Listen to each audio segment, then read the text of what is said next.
Assalamu alaikum, welcome back to another episode of Boys in the Cave. My name is Tanzim and I'm joined by my co-host Rafael. And alhamdulillah, we're joined by a special guest.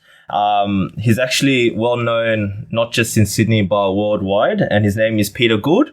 So Peter Gould is a designer, creative entrepreneur and artist. He's described by the BBC as among those young urban global Muslims leading the emergence of a new Muslim cool. Peter is the design executive officer at Zileej, an inspired innovation and design company headquartered in Dubai. He has lectured innovation and design thinking at UTS in Sydney and received the Stanford Certificate of Innovation and Entrepreneurship in 2017.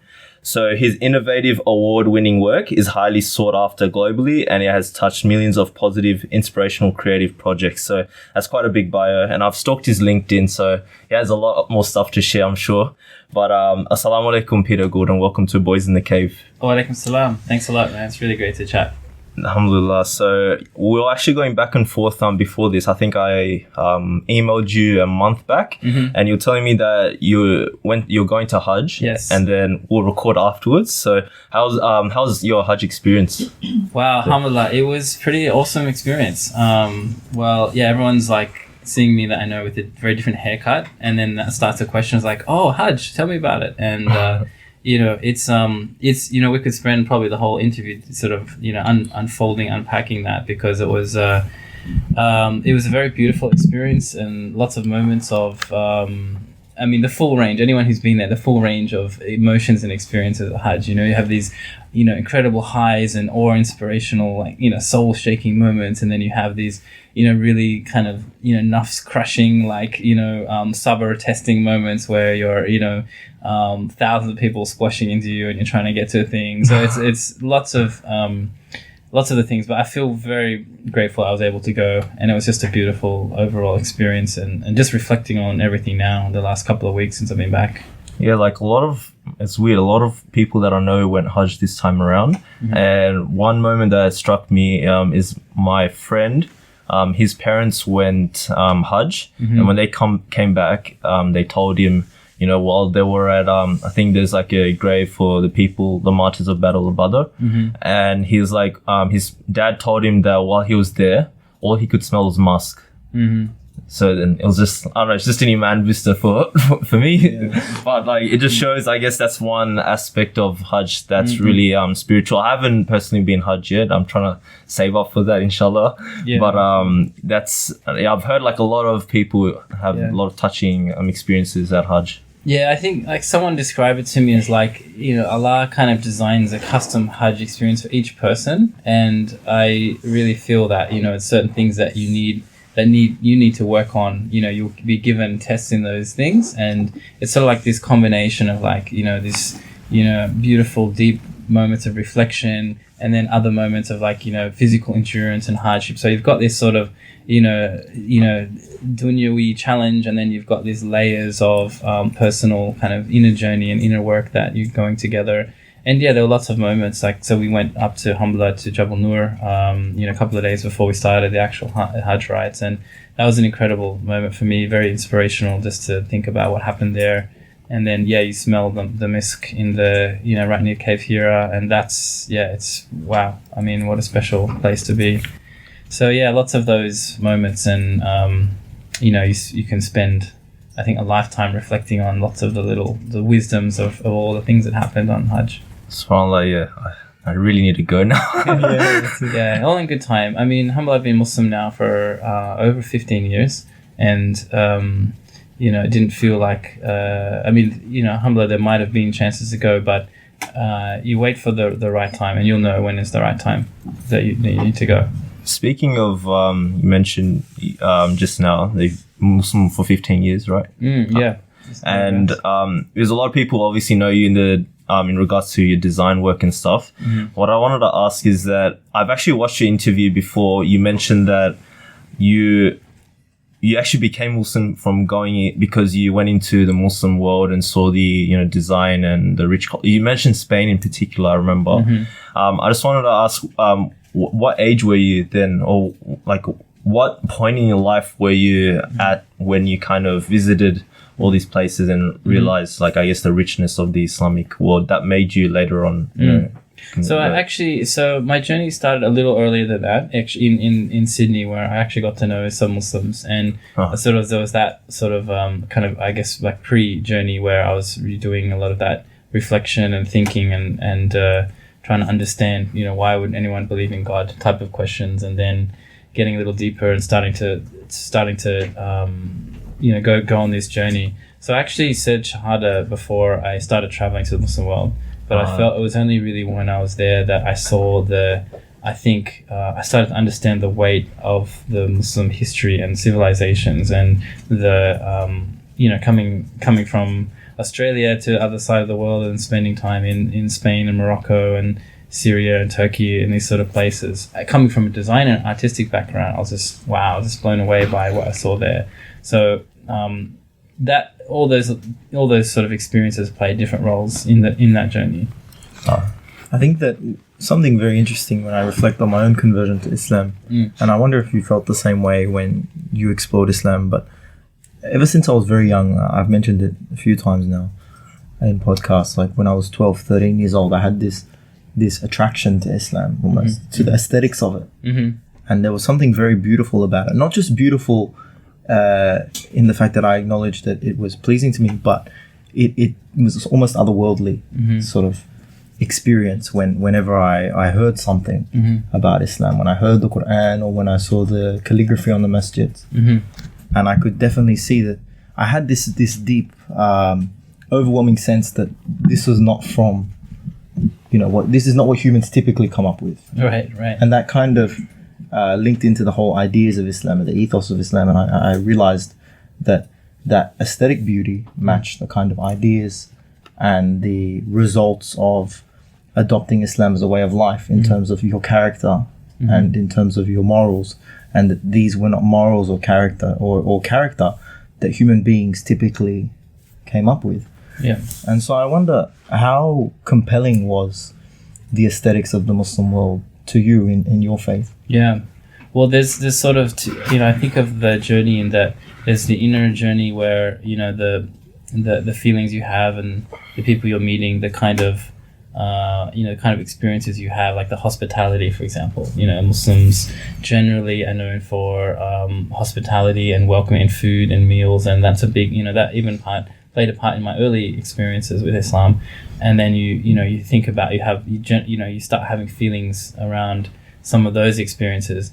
And then there's the outer journey where you look at the expression, the creative expressions that flourished from those communities. So you go to a place like the Alhambra, or you go to in Great Mosque of Damascus, and you see the great visual heritage that we have, and you see the two do go together. That it takes a certain level of community and civilization to create that unique language of expression, and just the calligraphic work alone becomes this very high art form that's appreciated today, like globally.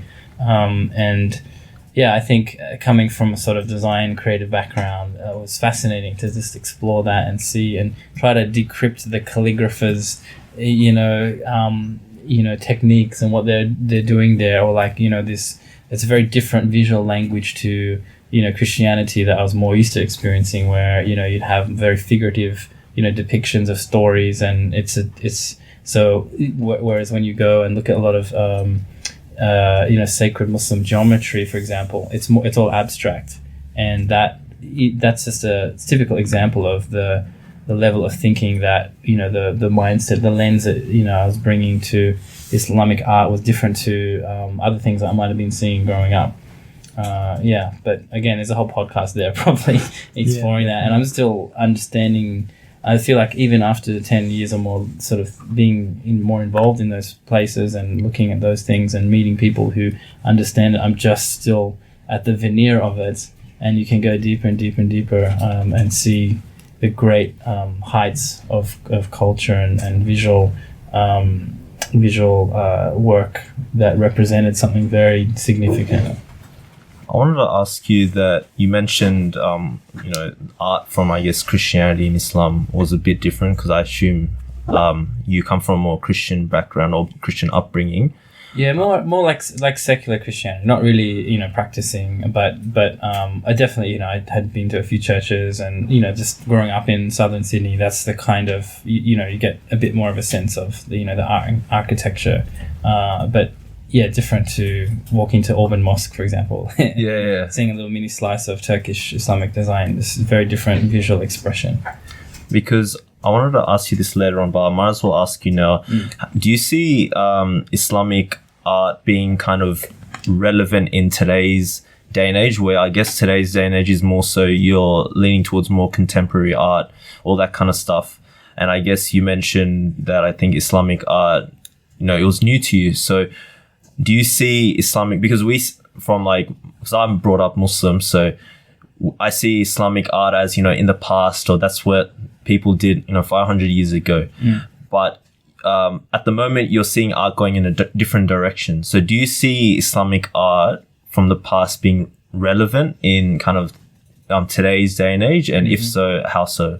And I just want to add on to that. Have you seen Glenn Murcutt's mosque or construction of the Melbourne Islamic Centre? I think so, yeah. I think I know the one you're talking where he about. kind of combines those two elements, or creates a very very modern architectural structure. Yeah, I think what's I would say there's two answers to that. One is that I think there's always a place and an appreciation for traditional Islamic arts, for that heritage that when you think of more of the calligraphy, of tiling, of certain kind of floral treatments that you would see in a certain mosque from certain centuries, that is something that people always appreciate, even if it's in more an historical way, but there's this connection to.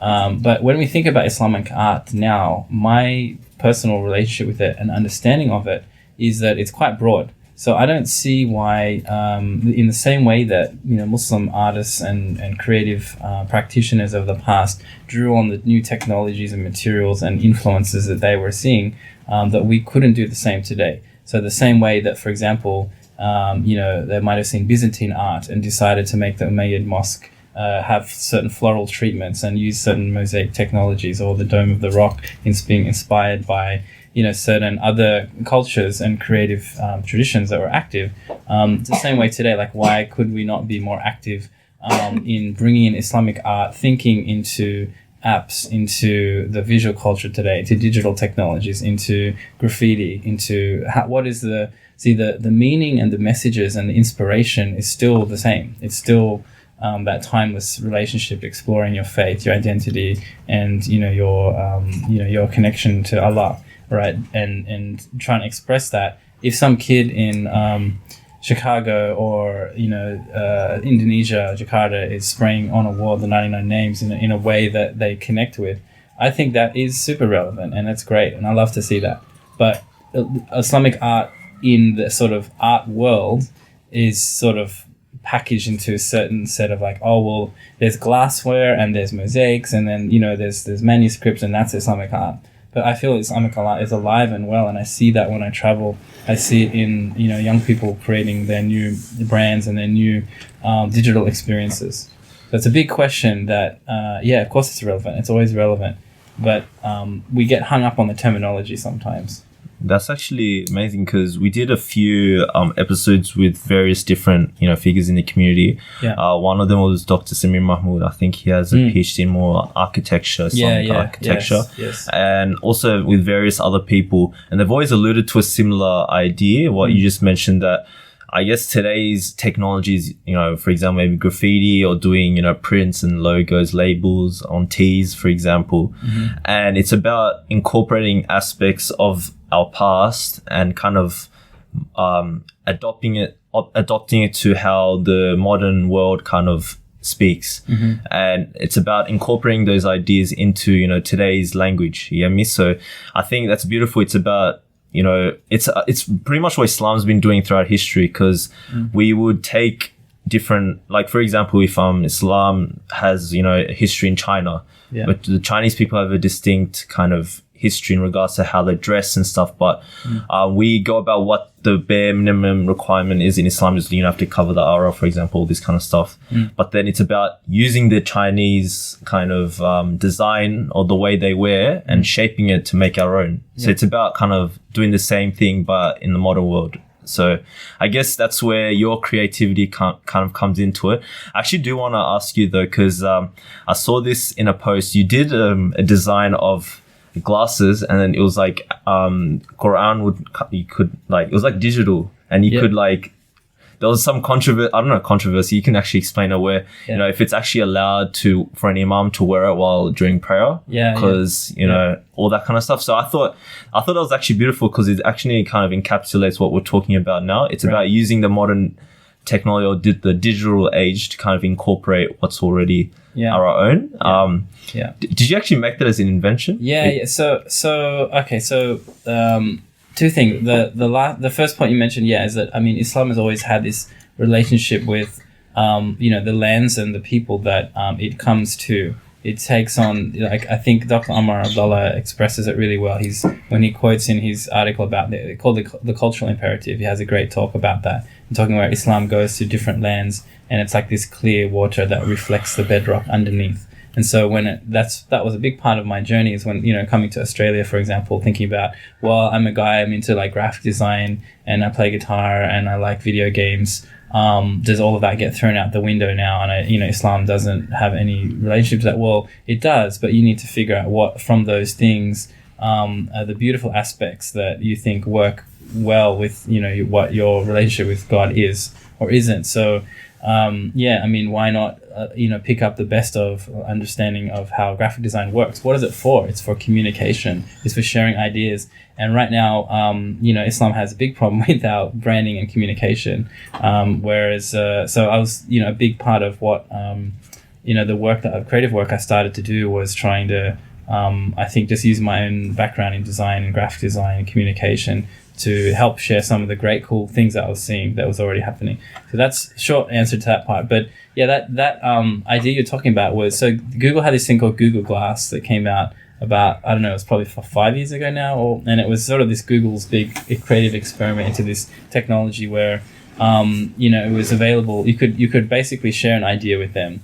And if they liked your idea, then they would send you this technology. It was like glasses with this little sort of thing that would come over and give you this overlay. So I put this sort of thing together with a friend, and I had this simple idea of like, well, when I'm praying, and if I'm trying to learn a surah or something like that, it's like, okay, sometimes you might try and hold the Quran, but then that's difficult when you like put it down or not put it down. Can you even do that?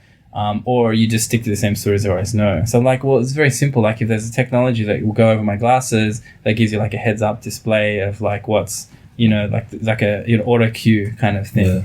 Yeah. So I just kind of I made some mock-ups. I proposed it. The Google Glass team were like, oh yeah, that could work. So they sent me one, and I built a working prototype of this thing where you could actually pray, and then it would sort of make the Arabic come as you pray, which was cool. And it was just like an experiment. And then I posted that online, and of course, some people go like, oh, that's great, I love it. And other people are like, oh, I don't know if you're allowed to do that. I'm not sure. Just hold on. So I'm like, don't worry, so I still get people, messaging like, oh, where can I buy it? Can I get it? Like, and so experiments like that are helpful to, solving real issues that we have. Design is really about solving problems, solving questions. Art is more about asking questions and, creating, questions and thinking about questions. Design, which is what my team and I do day to day, is, working on an issue, and you try to solve that with creativity and imagination and then technology. Okay, because, design's about solving problems, you'd say. Yeah, design is more associated with trying to solve a problem or a challenge, or taking a problem, solving that in some way. So it might be a commercial problem, it could be whatever. In our Muslim communities, we have lots of issues to work on. Design, I think, approaching some of them as a design challenge is actually an interesting way of thinking about things. And I think of art as more about asking questions, and it's not necessarily solving, but it's opening up thinking in people's mind, conversations. But art isn't really about solving problems, or like design might be helping with transport or helping with some social problem or poverty. Okay. And I think art is more about, getting people to think about those things. That's my understanding, but, it's open. Because a lot of people say that Islam is the complete opposite to art. Like Islam has heaps of rules you got to follow. It bears you down. It doesn't make you question too much, or that's what the normative kind of idea of what Islam has in regards to people in the society, but then art is like the opposite. So how can the two come together? So what would you say? Well, I just say look back at our history. Look at Muslim history. I mean, some of the greatest artists and greatest creative work ever produced is from Muslim societies. So, the second most popular tourist attraction in Europe is an Islamic castle around the Alhambra. If you go to the Blue Mosque, it's packed. It's, millions of people visit because they don't go there to just like, let's visit a mosque. No, it's because it's stunning. It's beautiful. The creative expression, the architecture, the tiling, the calligraphy, the feeling when you walk into these places is very powerful. And that's all artistic expression. Dr. Samir Mahmood, who you interviewed, would give you a much more articulate answer around it.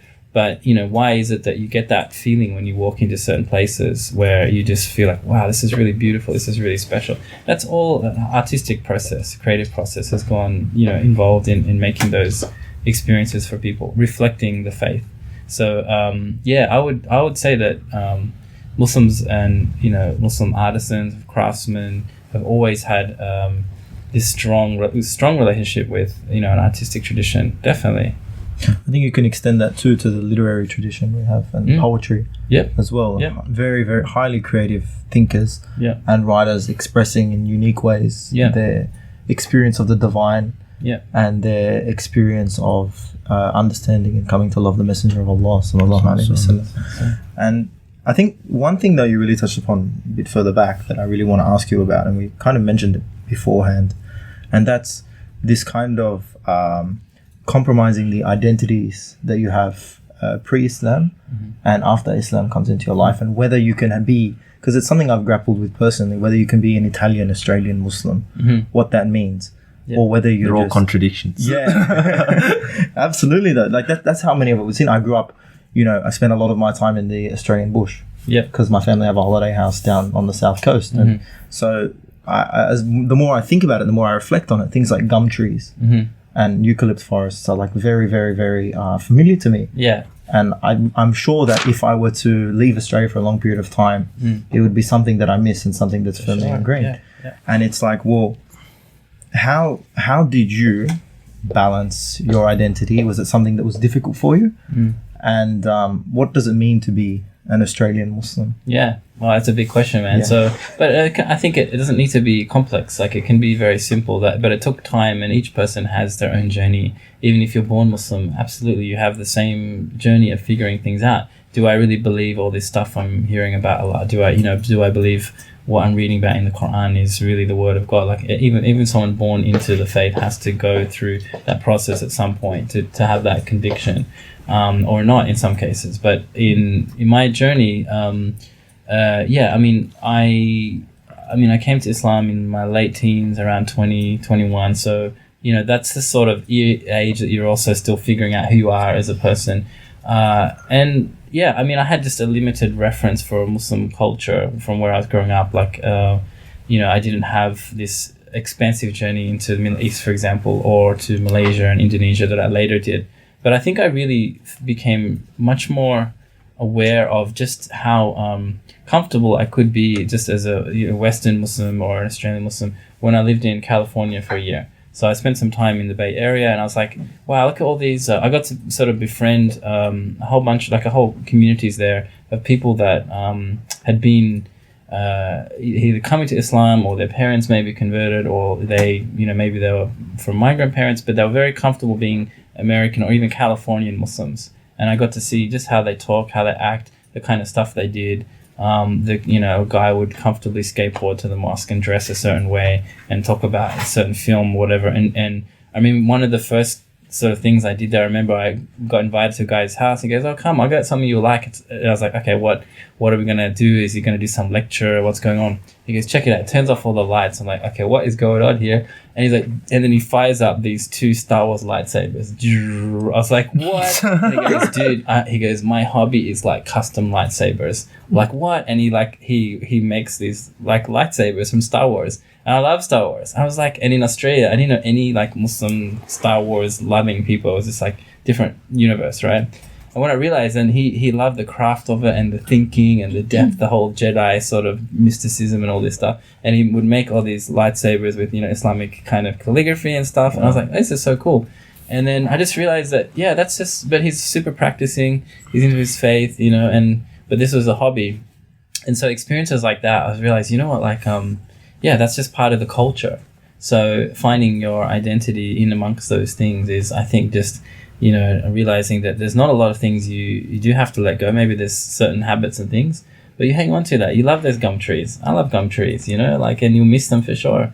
Go and enjoy beautiful painting and watercolors, Albert Namajuras of the Australian outback.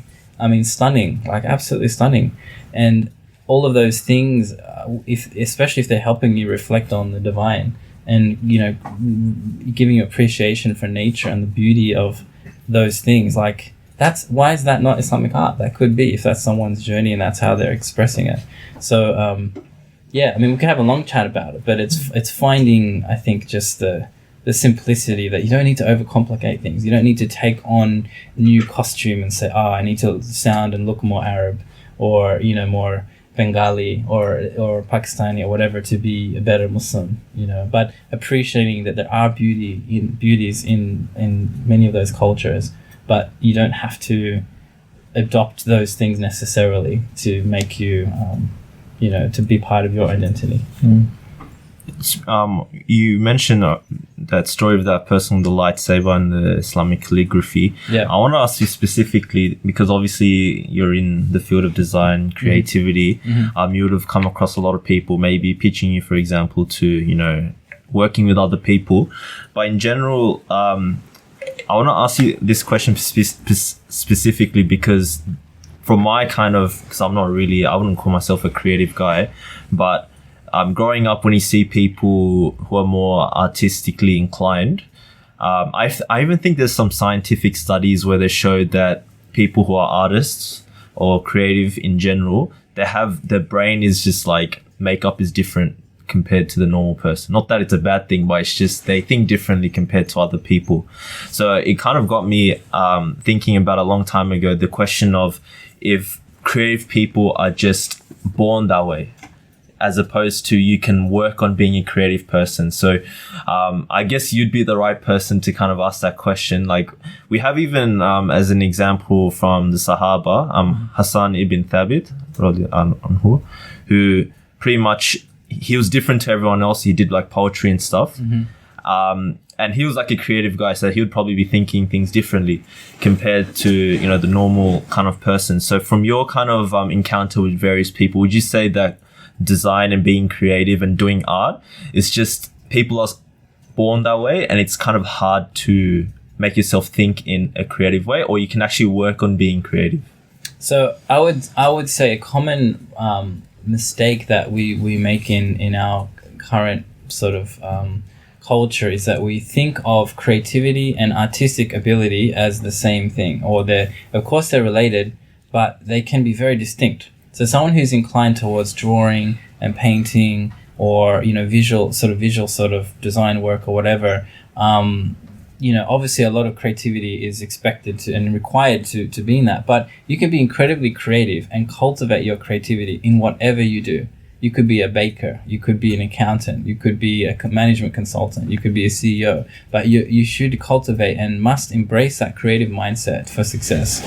All of these, some of these great tech companies and leaders and whatever, they're very creative, or they think about new ways of doing business, or they think about they think about problems, how do we address them in a creative way? So, look at, some just big startups like Airbnb. At the time that was very creative. It's we're going through a recession. A lot of people need cash and other people need place to stay. You could just, we can use this technology to help people leverage, making money and letting out spare rooms and stuff like that. Airbnb, that requires a lot of creativity. So, but those people, if you ask them to draw, they'll say, I can't draw. So one thing that I've appreciated is, for example, there's a great TED talk around creativity by the Dan Kelly, the founder of IDEO, which is a very big, well-known design firm. And he talks about, we've got it really wrong that today we people always say, I'm not creative, I'm not the creative one, or I can't draw. Well, maybe you can't draw, but you haven't cultivated, that's fine. But that's very different from being creative. So it's a long way of saying to you, is like, definitely everyone has built-in creativity, but you've got to just flick on the switch and say, oh yeah, I'll approach this creatively, or a little bit different, or innovatively, or you'll cultivate, your own ways of trying to be imaginative in how you approach things. And a big way is just ask better questions. So if you take a brief, or you get a problem from, an assignment, or it might be from a consulting or management project, or whatever task you have before you from where you're working, you can approach that much more creatively if you just ask a different, better question. So it might be like, oh, we need to get this building done in this space. Well, you could re-ask the question as like, okay, well, how would this space be used if it was optimized for children to really love growing up there? And you just change your question, and that's a creative way of approaching it, for example. Yeah. Okay. I think that's really interesting, again, there. And I think one thing that I think we all have to remember as Muslims is that, there are many different personalities, and I wonder what your thoughts are specifically on this, but the many different personalities, the many different traits that make us individuals are some part of a very, very deep spiritual reality where we all have something to contribute to the world. If Allah subhanahu wa ta'ala had willed, we would all be the same, we would all think the same, and everyone would be the same kind of person. Mm-hmm. But we're not. And even in the time of the Sahabi, there's the story of Nu'ayman.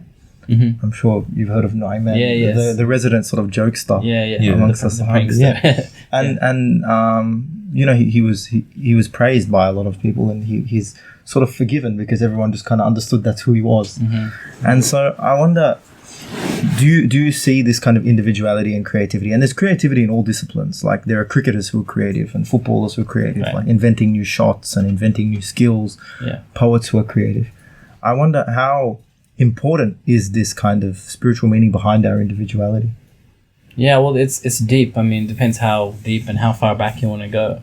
But I do think that it is incredible. It's one of the signs to me is that, people are born and given certain gifts, and the parents have no way of really choosing that. It's just, like whether you believe in God or not, the fact is that your kids are likely going to be different personalities, different, and they'll have different inclinations and different, some of them might be incredibly creative in their mindset or really take to certain kind of things. I mean, that's amazing to me. Like, I'm very fortunate. I have 3 kids and they're all very different, and that's just how it is. And so that to me is like that. Well, that comes from somewhere. I don't think it's simply just a matter of chemistry and simply a matter of atoms arranged in a certain way. I do believe there's some deep spiritual significance in the process of each human being, and how you can go into metaphysics of it, or you can, but I just that's one of the signs to me that it's a miracle to see. Wow, what it's just wonderful to see how each year what each child will learn and develop and what they'll be interested in, which you of course as parents have to nurture and navigate and encourage and foster, and you have to do all those things. But if someone's just born to be an awesome cricketer, then you'll see this, they have that love, and you help facilitate that. And then there's a great book with Malcolm Gladwell in Outliers, which every parent should read, which is talking about, is how much of it is sort of like genius or sort of nurture versus nature. So someone born with this super amazing gift versus like making like Andre Agassi. His parents were like, you have to hit 1 million tennis balls. And then, just through sheer practice, it was really pushed on him to become an awesome tennis player. So I'm still figuring that out as a parent. But I think, of course, there's a spiritual depth and reality to every human. Yeah, of course. There was a talk that I was actually looking through your website.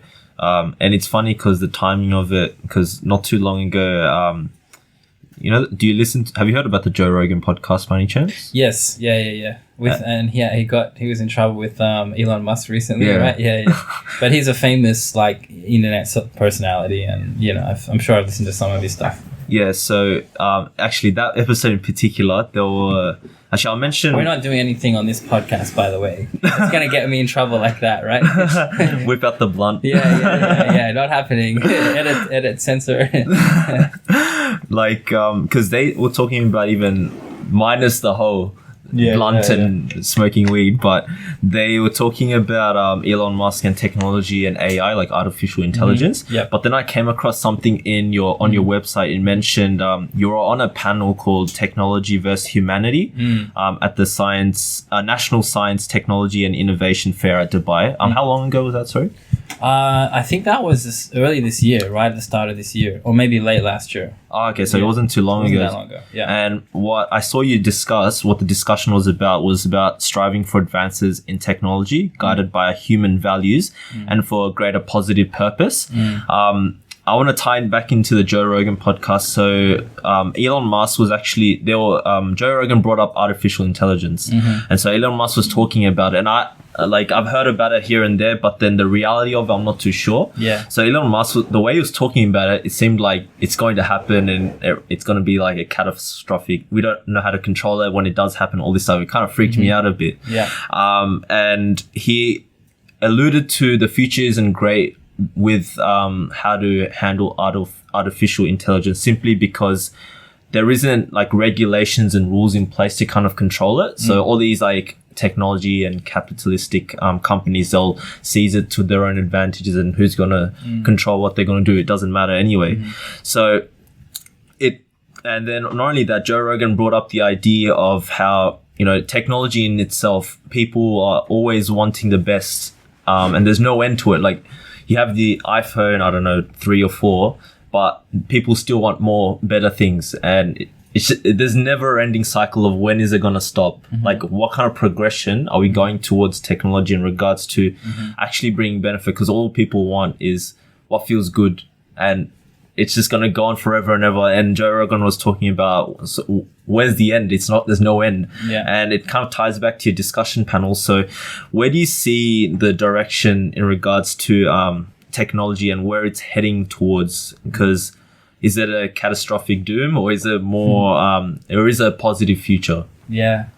Well, this is actually an old question that has happened. It's been continually asked, throughout, the centuries, of like, oh my gosh, like, there's cars and factories taking over, or now, wow, like, there's this camera thing, and now, all the artists are out of work, and I think it's an old question that we would do well to revisit, that humanity's always had this relationship with technology, and it's just that the pace of it now is exponential, or exponentially faster than what it was. So, if you read books like The Singularity is Near by a guy called Ray Kurzweil, who's now the VP of engineering at Google, he has this very radical view of the future where by around year 2040, 2050, humans will his whole thing is humans will transcend biology, will all become like smart AI type of things, and we won't need like physical bodies, right? So that's one very radical extreme. And then on the other hand, I think you have this big reaction to all of this technology and the questioning, like, putting a whole bunch of preschoolers on iPads all day is a bad idea, and there's general consensus on that, and the science is there as well. But there's some benefit in it, and kids are magnetically attracted towards it. So it's not going to go the other way and slow down. My understanding is going to continue to be the exponential, and we have to have the voice of like always. My view is like it'd be great, particularly say for example in our Muslim communities, if we helped lead the understanding and use of those technologies in a good way. So that's things like, I was thinking, we could use Google Glass for Quran, or there's lots of things that we could do with AI to help really understand new perspectives on the Sirah or the Hadith collections and so on. I'm not saying like we just get rid of our past and Hadith and Hadith scholars don't have a place, of course. I never say that, but I think let's use these technologies, or comfortably explore them with the view of like, Allah, if we really believe, is allowing all this change to happen. It's it's all part of the human story. So what are we doing with them? What good things are we taking from them? What bad things are we trying to not use from those? AI, VR, AR, social media, a lot of this big data, lots of things that will come. But I don't think we should just have this fear-based mindset that I think a lot of Muslims seem to have, which is, it's all bad and it's all scary, and because it's all new and change is happening fast, we should avoid it. I think that would be short-sighted. And I think, say, like the Ottomans didn't bring the printing press on for some time, or they didn't use, the printing of the Quran was held back for a long time. I don't know, all of the historical facts around it, but I feel like, well, I wonder if our communities now could really embrace some of these new technologies, find the good uses for them, and also make our kids very literate in how could they use them, encourage them to use them for good. We've got big problems, we've got this big technology. Well, let's solve poverty, or let's solve water, or let's solve energy using this technology. And Muslims have a role to play in that as much as anyone else on the earth. We shouldn't be like, oh, let's not use technology. I mean, I think there's a big danger in that mindset. And I hope, so some of my projects have been about trying to help or encourage people to embrace technology in a good way. Okay, because it's funny you bring up the example about using technology in regards to Islam in particular. I might be wrong about this, but I remember when taps, like faucets, taps, when they first came into the scene, I think a lot of Shafi, Hanbali, they didn't want to adopt it because they were unsure if your wudu would be valid because water is running from a tap. Because everyone used to do it through a bucket, and so there was that fear-based mentality as well. But obviously, the way the nature, you're not going to get a bucket and do wudu now. You know what I mean? You have to do it through a tap. But I guess the fear. And there's. I want to make we're not belittling that mindset. Like, it's not fear-based. I mean, it is fear, but it's a genuine out of concern. So same with something like the camera, for a while, it had scholars' difference of opinion when the camera was in, and coffee was very divisive when coffee was in, because it had an effect on people, and the argument was, well, for some people it kept them up all night studying, and they could do extra dhikr and extra Quran and study, and scholars would use oud and so on, but now we wouldn't think twice about having coffee. These are some famous examples. And then the printing press with the Ottomans, but imagine the Ottomans were leading printing in Europe and being the biggest printing houses.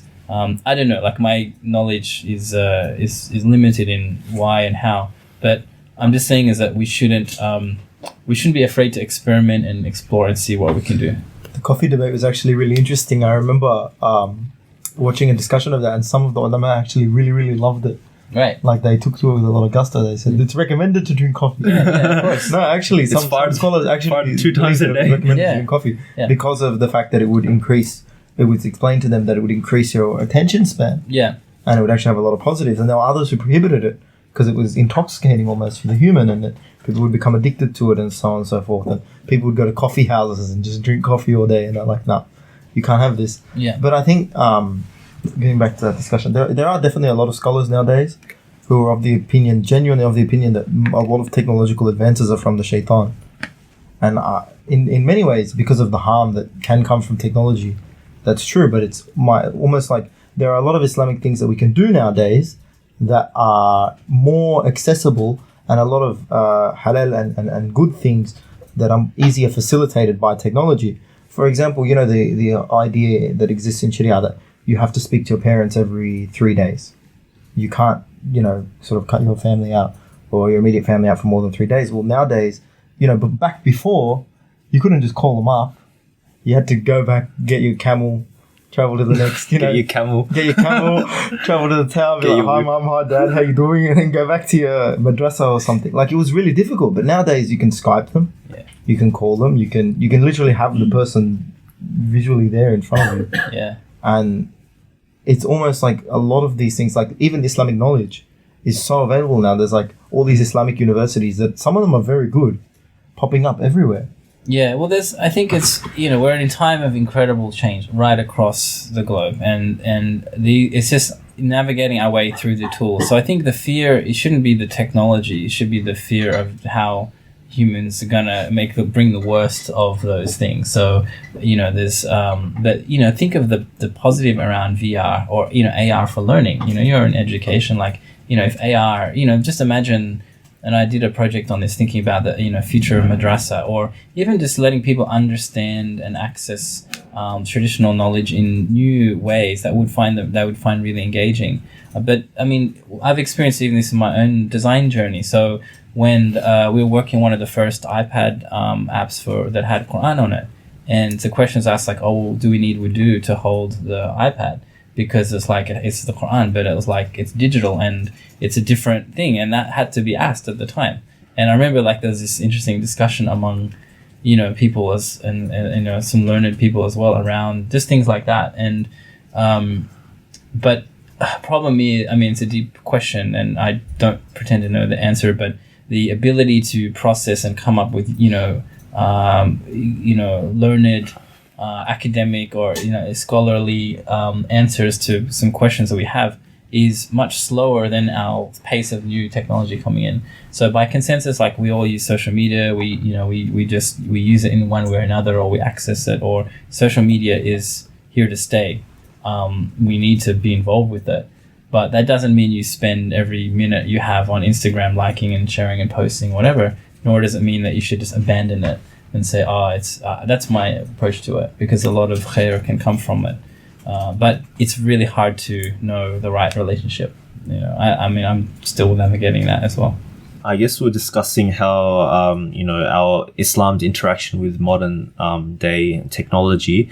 I wanted to ask you in general though, what's your opinion of design in the Muslim world? How is Muslims in general? Because you've probably interacted. I know Dubai, for example. What's the Middle East, or even in Turkey? Because I heard Turkey is like rich in regards to design as well. Mm-hmm. What's the future looking like when it comes to design in the Muslim world?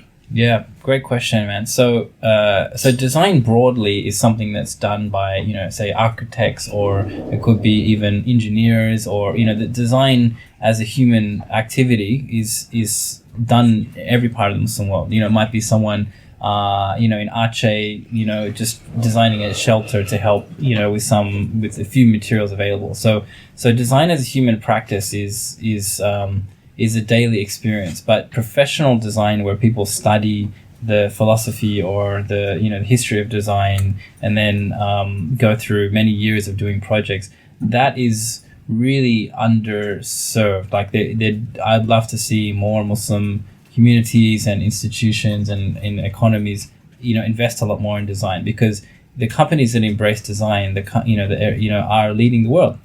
Google's, at heart, a design company. They've designed solutions to things that, they can access the whole, world's knowledge quickly through design, through a simple interface, through, designing backends and algorithms. All the leading sort of companies that we use every day, tech companies, their design is what makes them great. They have a good handle on design. So, but not one of the top 100 companies in the world are from a Muslim majority economy. Unfortunately, you just don't see any of these big influential tech companies or other types of companies that are super influential in the world. So I feel that there's a big place for that, and my hope is that we will get there. I'm seeing some signs, but not many. So, for example, Dubai have they've just opened in this month, after a few years, the Dubai Design and Innovation Institute, which is a first tertiary level design institution in the Middle East that's focused just on design students. And I was chatting to the dean, and she was saying that they've worked out they need to, the Middle East would need tens of thousands of professional designers over the next decade or more. So their job is to help train understanding design education, because if you bring that mindset, if you bring people that think like designers, they understand how to use it, it changes a lot, has this huge flourish of solving problems and encouraging others to solve problems, and bringing about a knowledge of other design tools and techniques. So it's something that I really hope that I'd love to see by the time I leave this world, is more people, more Muslims actively understanding design and understanding how to use it wherever they work or whatever they do, inshallah. And why do you think because when you like, for me, when I'm in a dawah mode talking to a non-Muslim and they're like, oh, you know, Muslims, there's no none of them are Nobel peace winners, or none of them win, you know, Nobel prizes and all that kind of stuff. And you can also add, none of them are the top 100. I actually heard someone argue, you remember you told me you watch Speakers Corner UK? There was, you know, the guy called Tan, he's like a bigot. Do you know Tan? No, I don't know. Okay. Yeah, go on. Yeah, so I remember one argument, he's like, there's no Muslim company, you just mentioned the top 100 companies in the world, there's no Muslim company, you know, that, you know, and they try to portray a certain picture. Yeah. So we can actually break it down now. Why do you think we're at that state where there is no, you know, big Muslim company out there? Well, that links back to lots of issues. It's like, you know, that's the same question as like, oh, why is the Ummah the way it is now? Like, it's a big question, and I think there's much smarter, better people to give you good answers to that. But, you know, and you could link it back to lots of things. Some people will say, oh, it's more of a post-colonial fallout of lots of things and not having the right educational institutions. And look, I mean, it's a million and one reasons. And I think let's just focus forward. I don't know. Like, I'm not sure I'm the right person to know why we got here. But I feel like, you know, I have an opportunity in a small way to help, like, what some of the things that I can do for in pockets around the world to give people, open this next chapter. You know, so maybe that's a very naive answer, but my teachers and the influences that I've had of like, okay, well, focus on building forward. You know, you'll be accountable for the things that, the opportunities you had and what you did with them. So that's the way I'm going to look at it. And design is, in a small way, something I'm passionate about. I see the power of it. I see its usefulness. I see its influence in the world around us. If you think about every single thing man-made around you is a piece of design. It was an idea someone had and then went through a process and came, you know, whether it's this water bottle or that microphone or your shirt or these glasses or the Apple Watch or your phone, that goes through a design process. Why is it that a lot of Muslim kids around there don't even know that? They're just not even aware. They haven't been raised, or they're not even in the space to understand, oh, that's what design is. Like, we just haven't had, and not just Muslim kids, it's, you know, it could be a whole range of kids, but I just think whereas if you spend certain countries in Europe, for example, design education is much higher, and the understanding and use of design in everyday built environments or in education systems or in any number of things. The understanding of using the human imagination and creativity and technology more actively in every situation they face, the design level of education is higher, and then that has effects on economy, on health, on social problems. So I hope that we can see this increase in design education and awareness in Muslim community. Yeah, I would say from a historical perspective, a lot of the pitfalls are resulted of colonialism, which did have a really negative impact on the Muslim world and desecrated a lot of our educational institutions and transmissions of learning. But one thing that I really wanted to emphasize, and I think it's really important, it's echoed very much in what you're saying here, is one of our other guests, Dr. Muhammad Gilan, he talks a lot about how Muslims need to have this kind of, not just like innovative spirit, but this almost entrepreneurial spirit about how they delve into their creativity. Really just put yourself out there.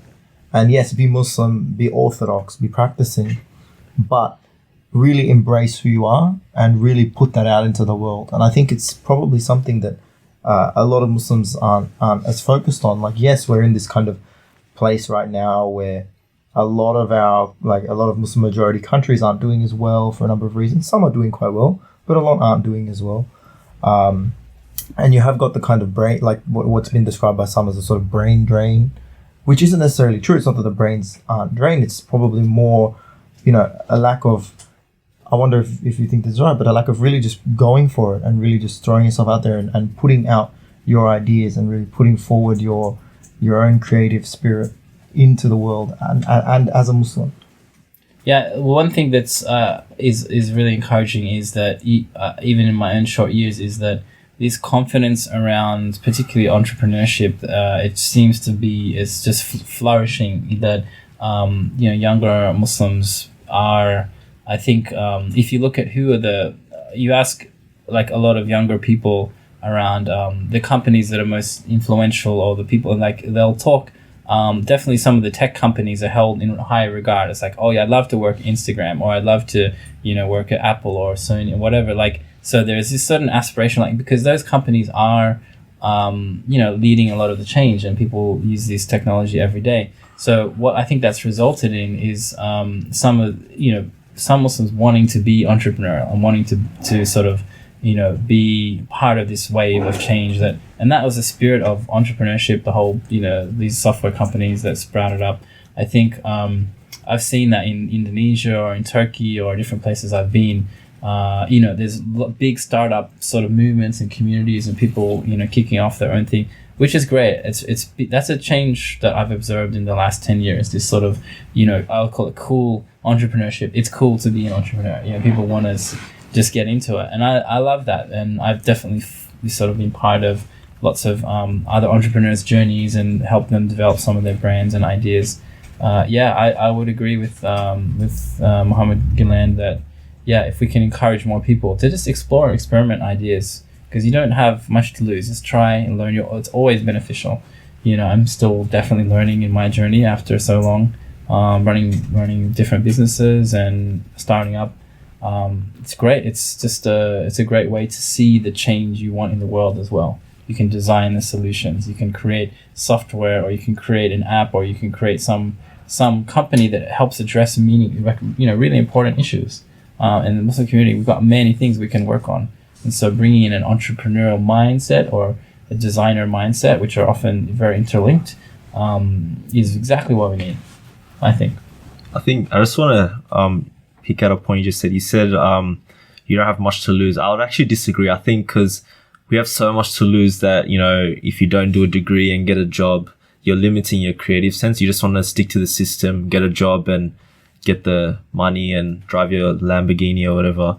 That you don't want to actually go out there and take your time to be creative and do something and kind of, in a way, gamble your chances in regards to earning a proper salary or not. So I think that's probably another reason why we're in the state that we currently are. But even for yourself, because we did with Boys in the Cave, we did a logo change and we did some design stuff. And one of our friends, he actually did that.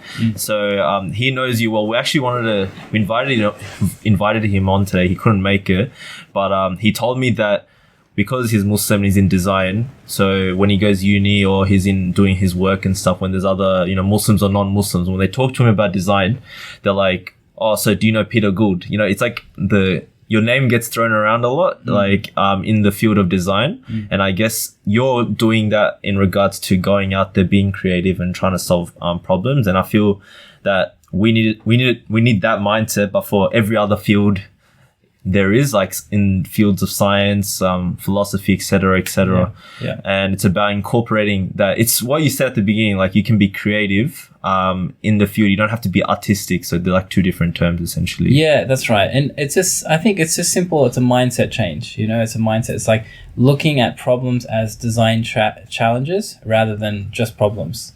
So saying, pick any problem that you care about. There's many, I'm sure, in your family or in your community or in your workplace.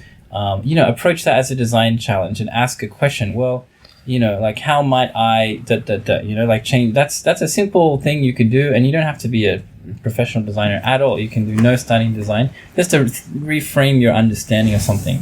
Even in your own life, you could say, well, if you took a designer mindset, you could say, well, for the next 2 months, I'm going to do some prototyping on my life. I'm going to try this new habit, and I'm going to see how it goes. Whereas if you come in just like, oh, I'm changing my life, I'm doing this habit, and then things don't go to plan, you won't feel as good about it. But if you say, okay, well, I tried that, it wasn't as successful, but here's what I learned, and I'm now going to pivot my version of it as this. So you might say, oh, I really want to travel, but I also need to really do my study. I need to get through this term. Is there a way I can do a little bit of that, a little bit of this, and then the learning from there, and then you keep learning and adapting. And I think if you bring that mindset to your life, it's incredible, because then you always feel like you're learning. You're always, and if things go wrong or not to plan, that's fine. That's actually part of the plan. Things will not go always right. So I wish I had that understanding a bit more when I was younger. But alhamdulillah, things worked out really well. But that's the advice that I would be giving to my kids. Before we wrap up quickly, I mentioned this before we started, how we actually went to the same high school. So yeah, I went yeah, that's amazing. as well. But you made me feel really old because, anyway, carry on, go on. Yeah, because we both went Sydney Tech, and I actually saw that in one of your projects you did, I don't know, was it in year 12, you won $2,000 for students' prize for first in design. I actually mentioned this to you guys as well. Like $2,000 was a lot of money. It's like, you're raking it in back in the day. Yeah. So even, I assume you weren't Muslim then either, right? So, however, you had that passion of design, obviously.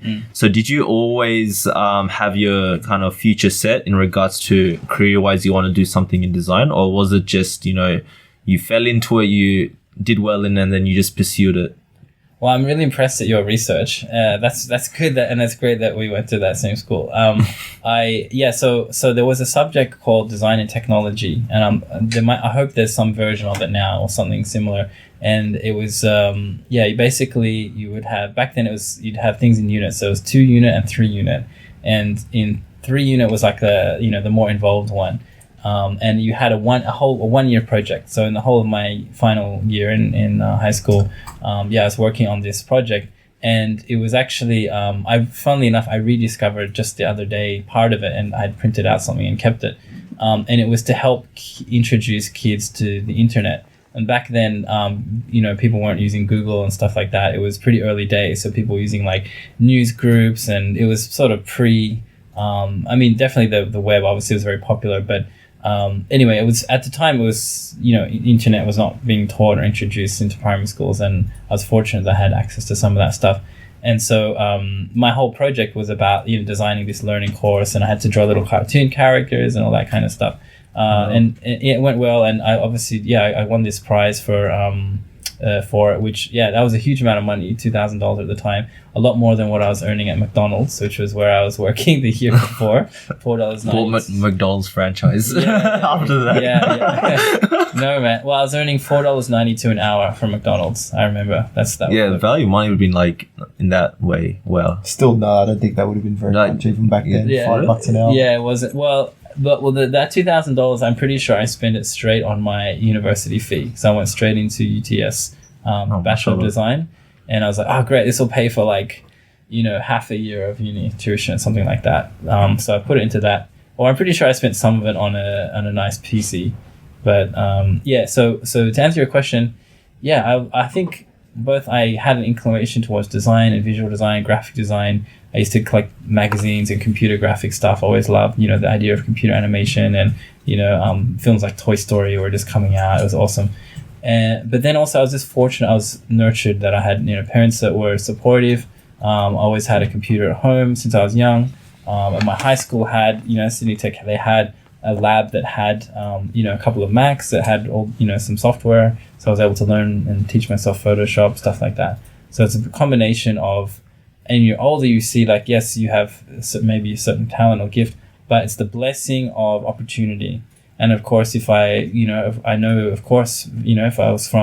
born in a different place, a different background, and didn't have access to the opportunities to learn about design, then I wouldn't have all the things today. So that's a big blessing. And it's a recognition of those blessings that's not from you, that's a gift, that's from Allah. So, but you also now, I feel like, well, maybe I can help empower some other people through design, through bringing them knowledge of these, these great tools that can bring about tremendous change, in our lifetimes. MashaAllah, you might be a bit freaked out. Like, how does this guy know so much about my past? Because we do a lot of our research at Boys in Alhamdulillah. Yeah, we sure. do. We go hard. Well, I hope you only found the good stuff. SubhanAllah. So, quick question before we wrap up. Actually, 2 quick questions. I actually noticed a photo with you and Kevin Rudd.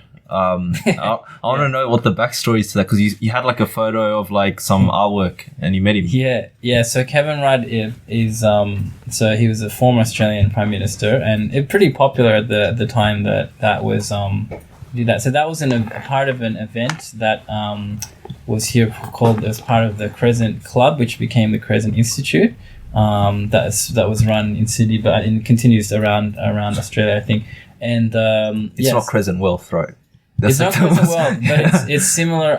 It's the similar people involved. Oh, yeah, okay. yeah. But it's a different thing. Prison Institute. I hope it's similar. I haven't been for a little while, but anyway, that was the opportunity. It's like whenever there was a special guest, they would ask me to make an artwork or produce something as the gift, rather than just a book or something that we normally did. So I thought, okay, that's a great opportunity. I'm gonna what's a special big piece I can make for the Prime Minister of Australia. And he was pretty cool about it. And he was asking oh, so how do you it's like, what can you read this stuff? Do you write? Can you read this stuff? Yeah, but no, he was good about it. And actually it was a really good experience. And I don't know where the artwork is now. We've had so many prime ministers since then that it's probably in some basement in Canberra somewhere or worse. But it's just to have that opportunity. It was a big blessing. MashaAllah. And we usually ask this last question to our guests. And I'll actually ask you, I think it would be interesting to get your response, maybe particularly in the design world. If you want to, you can name 3 people. You can also name 1. It's up to you. But if you had to sit in a cave, because, boys in the cave, with 3 people in history, excluding Sahaba and Rasulullah, because everyone's just going to pick them anyway. We want a variety of answers. Who would it be? And it would be good to get a kind of response in regards to people in the design world, because a lot of people won't know about figures. But it's up to you who you think has impacted you throughout your life. Sure. Oh, there's lots of ways to think about who would be the 3, because it's it depends how long I'm in the cave for, and someone might be a great designer, but their personal hygiene you don't know about. So I'm not sure. You gotta survive. You need to have someone who can cook food for the cave. Yeah. Well, I just came back from Hajj, where you're squashed in tents with all these people, and it's you learn a lot about the way people live. Alhamdulillah, I had a good experience. Look, I've always been fascinated and loved the life story of Jim Henson. So he created the Muppets and Sesame Street, and brought a lot of smiles into the world through that work, and making learning more fun and playful. So I think that would be cool, someone to hang out in the cave, and he'd hopefully cheer things up if it was a little quiet and lonely. I think in terms of design, maybe to counterbalance that, I would say Joni Ive. So he's the VP of design at Apple, and is sort of responsible for the revival of Apple through creating the iPhones and iPads and many of the devices and things we use today. And he's sort of more chilled out, sort of quiet kind of guy. So maybe those 2 together. And maybe the third one would be Mark Newson. So he's an Australian designer who's had a great success story, and he's kind of you see him, he looks like he's just come back from the beach, and he's very chilled out, and he's designed everything from surfboards to watches, and he did all the business class lounge at Qantas, and he's designed all sorts of cool things. And he just seems like a cool, chilled out guy, but a very creative mindset, and very successful. So I think between those 3, so we have a British American and and an Aussie guy. But I don't know. I feel historically, if I was going outside of design, there'd be lots of people. There'd be lots of people. So if I can throw in a bonus one, maybe Zahdi. He did the calligraphy in the Prophet's Mosque, Islam. Who I read about his life story. He's a master calligrapher, and so you need someone, I think, very deeny and very super spiritual as well to be in that cave. That'd be a pretty cool cave, actually. Yeah. We have calligraphy around the walls. Yeah, yeah. Be creative design. But Jazakallah khair, Peter Gould, for coming on Boys in the Cave. I know you're probably a busy man, but it's been quite an honor, chilling in your office and doing this recording. And inshallah, I guess people can kind of derive inspiration from this episode, because obviously, as I mentioned before, in your field, you're obviously doing a lot of great things, and it's about us taking that kind of creative mindset into other fields, so Muslims can kind of make it their own, because we are struggling in that facet of things in regards to the ummah. So yeah, do you want to add anything, Raf? No, I think that was very inspirational, and I think that you don't have to be a designer to have taken something out of what you've had to say there. Sure. Just following your passion and understanding your identity and what you're good at and what you can bring to the ummah and the world in general. Yeah. And really trying to realize that. Inshallah. And if people want to kind of follow your stuff, where can they kind of look to know more about you or the stuff that you do? So you could just Google my name, Peter Gould, and I'm not the one that wrote Breaking Bad. I'm the other one. So there's a Breaking Bad TV producer called Peter Gould. So I'm the other one. So when I googled you when I was doing my digging, I was like, "Whoa, this guy wrote Breaking Bad." And I always get that. And what's funny, I've been at events where someone's been in a hurry and they've read out his bio, and so it's like, "Oh, he's won 2 Academy Awards," and and so people like they all come up like, "Wow, dude!" It's like, "Yeah, mashallah, brother." I'm like, "Actually, I'm not that guy, but, I'll take it." So yeah, but you can just most of the socials on Peter Gould Art is where I'm at. So yeah, great to connect with you guys. Sweet, and we'll definitely put that in our show notes, inshallah, in regards to your links. But from our listeners, thank you for giving us your attention. If you have any questions or comments, feel free to email us at info@boysinthecave.com or find us on Facebook. And you can also follow our journey through Instagram. So please leave a 5-star rating on iTunes, as that greatly helps us. If you want to, meet us, talk to us, and message us, feel free to do so on, Facebook or Instagram. We're open to it all. So from our special guests, Peter Gould, Rafael, and myself, we wish you all the best. This is Tanzim signing off. Assalamu alaikum.